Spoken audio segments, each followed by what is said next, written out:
2009 ಒಂದು ಮಾತು ಬೆಂಗಳೂರು ನಗರದ ನಾಗರಿಕರಿಗೆ ಹೇಳ್ತಕ್ಕಂಥದ್ದು, ಬೆಂಗಳೂರು ನಗರ ಅಭಿವೃದ್ಧಿ ಆಗಬೇಕು ಅಂತ ಹೇಳಿ ಅವತ್ತೇನು JNNM ಸ್ಕೀಮ್ನಲ್ಲಿ 25,000 ಕೋಟಿ ರೂಪಾಯಿಗಳು ಬೆಂಗಳೂರು ನಗರದ ಅಭಿವೃದ್ಧಿಗೆ ವೆಚ್ಚ ಮಾಡಲಿಕ್ಕೆ ಅವತ್ತೇನು ಅವಕಾಶ ಬಂತು. ನಾನು ಆ ಸಂದರ್ಭದಲ್ಲಿ ಕೇಂದ್ರಕ್ಕೆ ಹೋಗಿ ಆ ಒಂದು JNNM ಸ್ಕೀಮನ್ನ ಅನುಷ್ಠಾನಕ್ಕೆ ತರಲಿಕ್ಕೆ ಏನು ಕಾರ್ಯಕ್ರಮವನ್ನು ಕೊಟ್ಟೆ. ಬೆಂಗಳೂರು ನಗರದ ಅಭಿವೃದ್ಧಿ ಆಗಬೇಕು ಅಂತ ಹೇಳಿ ಯಾವ ಹೊರವಲಯಗಳು ನಗರಸಭೆಯ ವ್ಯಾಪ್ತಿಯಲ್ಲಿತ್ತು ಆ ನಗರಸಭೆಗಳನ್ನು ಬೆಂಗಳೂರು ನಗರಕ್ಕೆ ಎಲ್ಲವನ್ನ ಜೊತೆ ಮಾಡಿ 110 ಹಳ್ಳಿಗಳಿಗೆ ಅವತ್ತು ಸಹ ಇವತ್ತೇನು ನೀರನ್ನ ಕೊಟ್ಟಿದ್ದೇವೆ ಅಂತಾರೆ.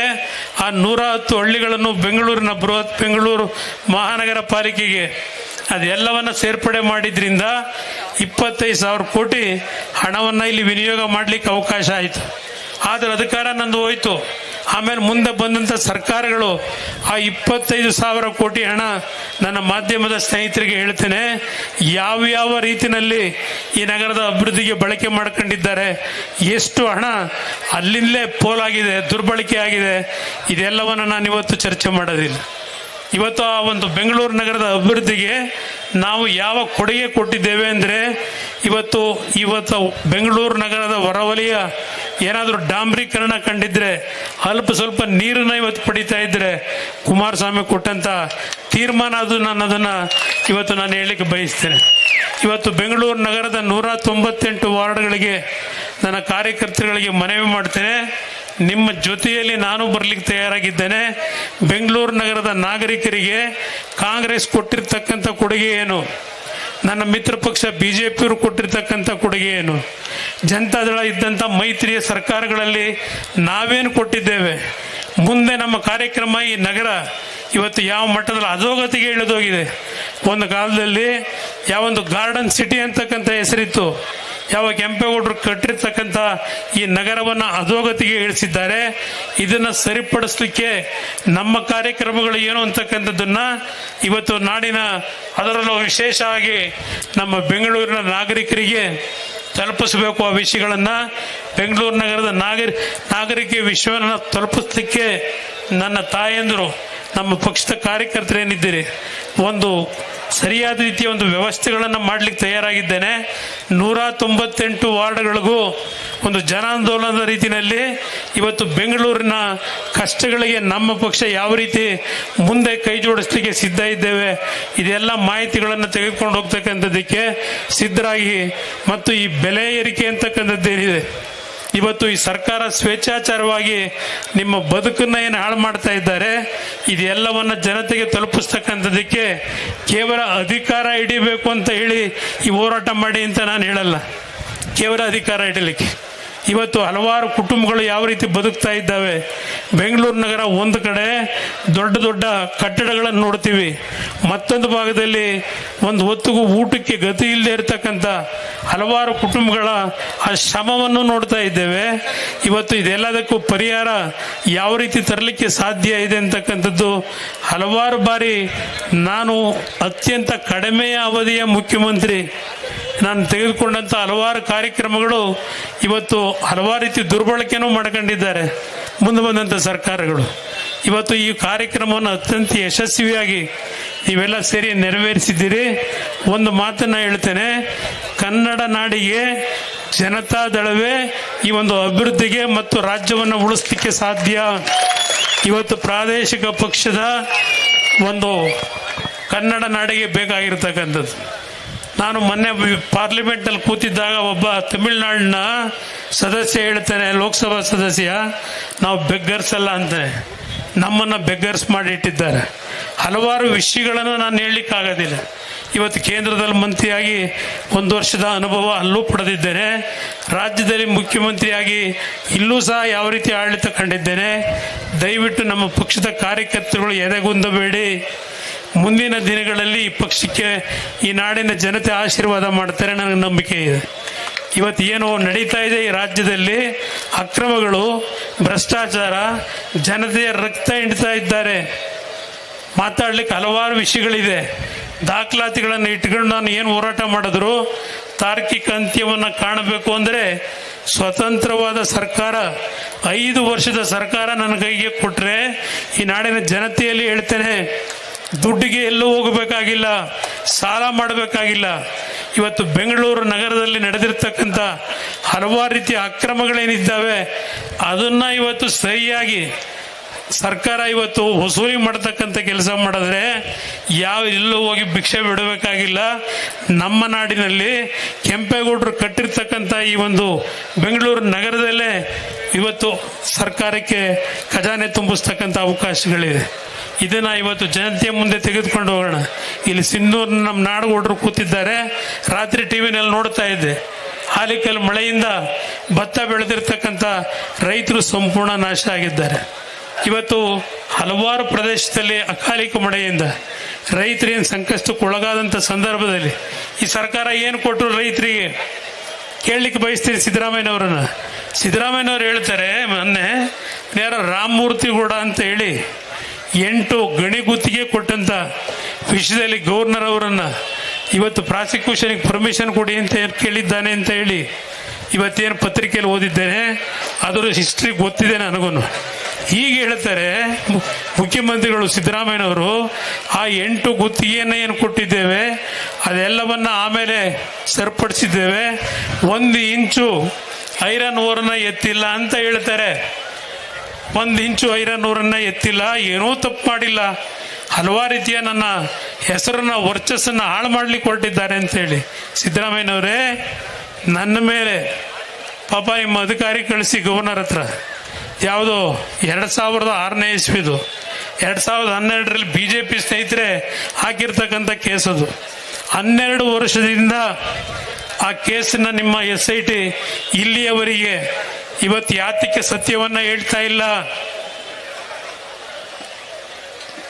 ಆ ಕೇಸ್ನಲ್ಲಿ BJP ಸರ್ಕಾರದಲ್ಲೇ ಹಾಕಿದ ಕೇಸು, ಅದು ನೀವು ಮುಂದುವರಿಸ್ಕೊಂಡ್ರಿ. ನನ್ನ ಕಾಲದಲ್ಲಿ ತೆಗೆದುಕೊಂಡಂತಹ ನಿರ್ಧಾರ ಅನುಷ್ಠಾನಕ್ಕೆ ಬಂದಿಲ್ಲ. 1 ಇಂಚಲ್ಲ, 1 ಇಡೀ ಮಣ್ಣನ್ನು ಎತ್ತಿಲ್ಲ. ಯಾತಕ್ಕೆ ಇನ್ನೂ ಅದು ಹಿಡ್ಕೊಂಡು ಕೂತಿದ್ದೀರಿ? ಈಗ ಹೇಳ್ತೀರಲ್ಲ, ನನ್ನ ಕಾಲದ್ದು ಆ 8 ಗುಣಿಕತ್ತಿಗೆ ಕೊಟ್ಟಿರ್ತಕ್ಕಂಥದ್ದು 1 ಇಂಚ್ ಎತ್ತಿಲ್ಲ ಅಂತ ಹೇಳಿ ಹೇಳ್ತಾ ಇದ್ದೀರಿ. ಸಮಜಾಯಿಸಿ ನನ್ನ ಮೇಲೆ 12 ವರ್ಷದಿಂದ ಇಟ್ಟಿದ್ದೀರಲ್ಲ, ನನ್ನ ಬಾಯಿ ಮುಚ್ಚಿಸಬೇಕು ಅಂತ ಹೇಳಿ. ಅದರಲ್ಲೇನಿದೆಯಪ್ಪ ಹೇಳಪ್ಪ ಜನಗಳ ಮುಂದೆ.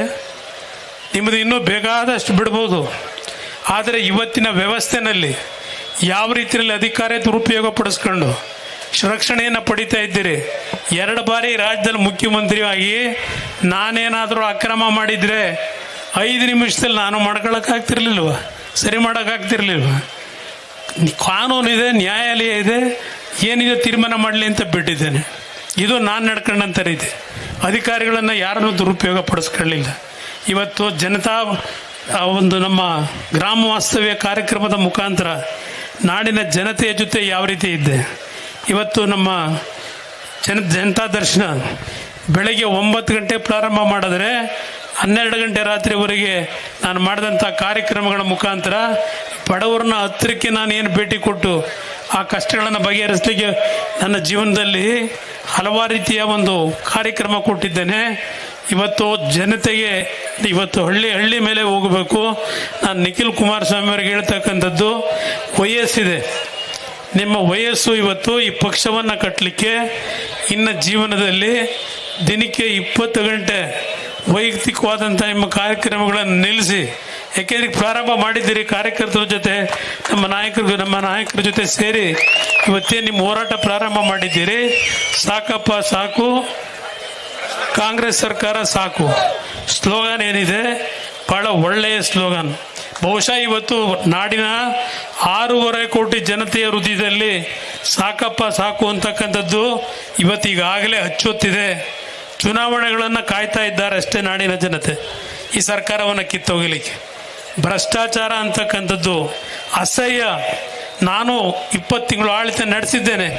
ಈ ಸರ್ಕಾರದಲ್ಲಿ ನಡೀತಿರ್ತಕ್ಕಂಥ ಒಂದೊಂದು ವಿಷಯವೂ ಗೊತ್ತು. ಇವತ್ತೊಂದು ಅಧಿಕಾರಿ ಪೋಸ್ಟಿಂಗಿಗೆ ಯಾವ ರೀತಿ ಹಣವನ್ನು ಇವತ್ತು ವಸೂಲಿ ಮಾಡ್ತೀರಿ ನಾವು ಹೇಳೋದಲ್ಲ.